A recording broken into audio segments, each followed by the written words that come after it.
आता डेकोरेशनला सुरुवात होत आहे दिवाळीच्या। रियांचं बघा काय चालू आहे। हां बंद झाला। इकडे असा पसारा काढून घेतलाय, जुने सगळे होते ना, सगळे तोरणं बघतात रियांच्या पप्पा चालू आहेत का। थोडा पसारा असा काढून ठेवलाय।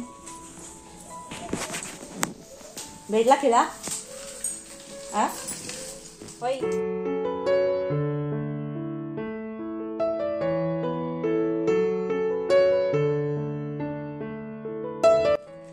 मंडळी, मी प्रिया आणि माझ्या यूट्यूब चॅनलमध्ये तुमचं स्वागत आहे। सगळे कसे आहात? मजेत आहात ना? खूप दिवस झाले व्हिडिओ आला नाही, तर आज रियांचे बाबा घरी आहेत आणि आता दिवाळीची लगबग चालू आहे सगळीकडे, तशी माझ्या घरी पण आहे। तर रियांचे बाबा आता डेकोरेशन करणार आहेत, म्हणजे थोडं का असं ना, म्हणजे आम्ही सिंपल असं डेकोरेशन करतो रोज त्याप्रमाणे।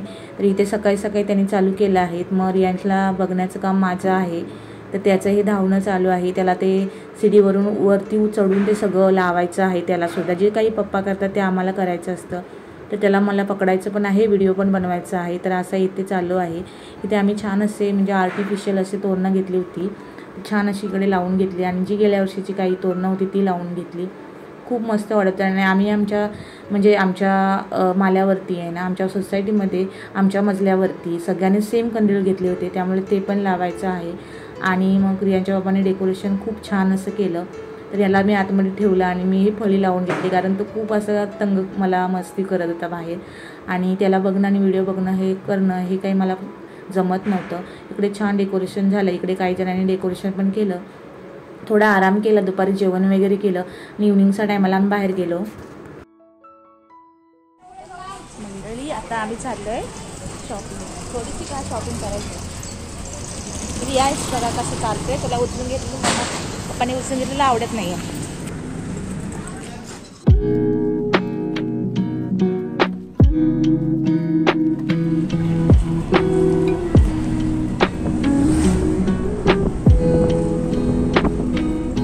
मार्केटमध्ये दिवाळी असल्याकारणाने ना खूप गर्दी होती, तर त्याच्यामधून आम्ही काही वस्तू अशा बघत निघालो होतो आणि आम्हाला जे काही हवं ते आम्ही सगळं असं विकत घेतलं होतं। आणि इकडे बघा, इथे पण खूप छान असे रांगोळीसाठी किंवा आपण पूजेसाठी वगैरे पण यूज करू शकतो अशा वस्तू होत्या, आणि मला हे आवडलं। मला हेही घ्यायचं होतं पण मी ते घेतलं नाही, आणि कारण काय माहिती आहे का, ही कॉस्ट आहे ना खूप जास्त सांगत होत्या ह्या ताई। तर मग मी म्हटलं आमच्याकडे बुधवारचं मार्केट भरतो जवळच माझ्या बिल्डिंगपासून, तर तिथे मी बघेन। आणि इकडे मस्त असे तोरणं वगैरे होती, कंदील होते, खूप फटाकड्या पण होत्या, आणि इकडे बघा ज्वेलरी पण होती। इथे मी ज्वेलरी बघत होते, तेही मी बघितली, आणि इकडे पण असे छान तोरणं होती। सगळं मस्त असं नटला होता मार्केट, मस्त असं थोडीशी शॉपिंग केली, आम्हाला जे घ्यायचं होतं ते घेतलं, आणि मग येता मस्त अशी पाणीपुरी आणि शेवपुरी खाल्ली। आणि मग खूप पाऊस पण आला, त्या कारणाने बसून मस्त अशी एन्जॉय केली पाणीपुरी शेवपुरी। घरी आली, थोडा आराम केला, आणि रियांचा मामा आला होता, तर रियांश खेळत होता, तर तोपर्यंत मी इकडे जेवण पण बनवून घेतलं। जेवणामध्ये डाळ भातच बनवली होती आणि मुगाची भाजी बनवली होती। मस्त असं जेवण केल्यानंतर ना रियांशला झोपवलं, आणि मग मी ना आज फराळ केला होता, तो म्हणजे आज मी शंकरपाळे बनवणार होती। तर दिवसाचं काही शक्य होत नाही, कारण खूप काम होतं दिवसभर खूप, आणि 2-3 दिवस उरले होते, तर म्हटलं करूया पटापट, एकदा एका दिवसाला मी सगळं करून घेतलं होतं। तर रियांचे बाबा घरी असले की मग मला थोडासा वेळ भेटतो, तर मी हे सगळं करून घेते। बाकीच्या वेळी तर मला टाईम पण नसतो, कारण रियांश करायला देत नाही काय। तर इथे मी शंकरपाळीसाठी मी जे काही प्रमाण वापरलं होतं खूप, आणि मस्त माझे शंकरपाळ्या बनल्या होत्या, अचूक प्रमाण आहे, तुम्हीही वापरून बघा। तुम्हाला आवडलं असेल तर मला कमेंट करून नक्की सांगा। तर तुम्हाला मी रीलमध्ये शॉर्ट व्हिडिओमध्ये पण मी ही रेसिपी शेअर केली आहे, आणि खूप दिवस झाले, आणि हा व्हिडिओ एडिट करायचा राहिला होता, तर मग तो लेट झाला आहे। इथे मी 3 वाटी मैदा घेतला आहे, त्याच्यामध्ये थोडंसं मीठ टाकलं, आणि मग अर्धा वाटी तूप गरम करून कडकडीत त्याच्यामध्ये मैद्यामध्ये टाकून घ्यायचा, आणि मैद्यामध्ये चांगलं असं हे करून घ्यायचं, मिक्स करून घ्यायचा। तर तुम्ही चमच्याने मिक्स करून त्याच्यामध्ये मी 3 वाटी मैद्यासाठी ना 1.5 वाटी एवढी पिठी साखर वापरली होती, आणि मग मस्त असं पाण्याने, तुम्हाला पाहिजे तर तुम्ही दूधही वापरू शकता, मी पाणी वापरलं होतं, पाण्याने मस्त असं गोळा बनवून घेतला होता। आणि हा गोळा आहे ना मला 15 मिनिटासाठी ठेवायचा होता।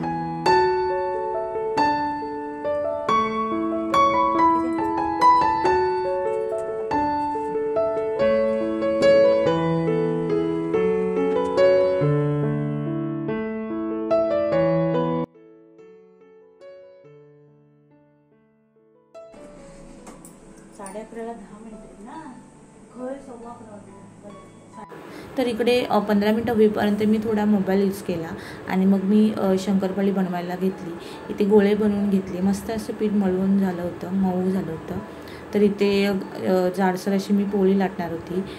खूप पातळ पण नाही, जास्त जाड पण नाही बनवायची, म्हणजे कशी जर पातळ केली तर कडक होतात थोड्या आणि जाड केली तर मग ते शिजत नाही व्यवस्थित. तर अशा प्रकारे छान असे गोळे बनवायला मी पोळी बनवून घेतली.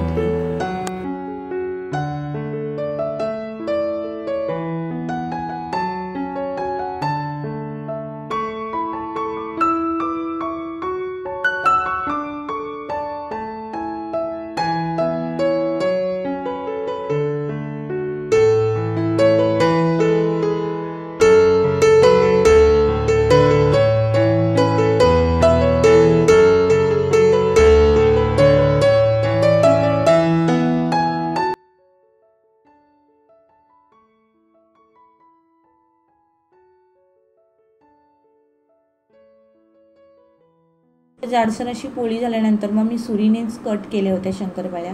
तर तुम्हाला पाहिजे त्या शेपमध्ये तुम्ही कट करू शकता. इकडे मी अशा प्रकारे कट करून घेतल्या आणि जास्त जाड पण नाही, जास्त पातळ पण नाही मी केल्या होत्या. खूप मस्त अशा शंकरपाळ्या माझ्या बनल्या होत्या.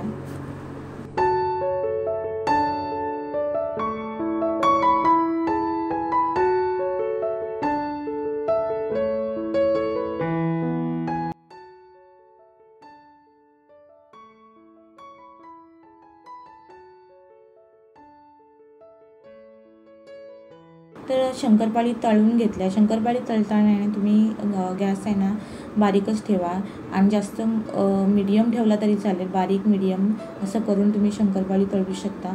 खरं बघायचं गेलं तर शंकरपाळी तळायला खूप वेळ लागतो आणि मला खूप वेळ झाला होता. 12:30 वाजून गेले होते शंकरपाळी बनवता बनवता आणि मग झोप पण आली होती. तर कसं कसं हे तळून घेतलं आणि मग सगळं आवरून घेतलं आणि मग मी झोपून घेतली. तर आजचा दिवस खूप मस्त आणि मजेत गेला. भेटूया पुढच्या ब्लॉगमध्ये. तोपर्यंत बाय. व्हिडिओ आवडला असेल ना तर लाईक, शेअर आणि सबस्क्राईब नक्की करा. भेटूया पुढच्या ब्लॉगमध्ये.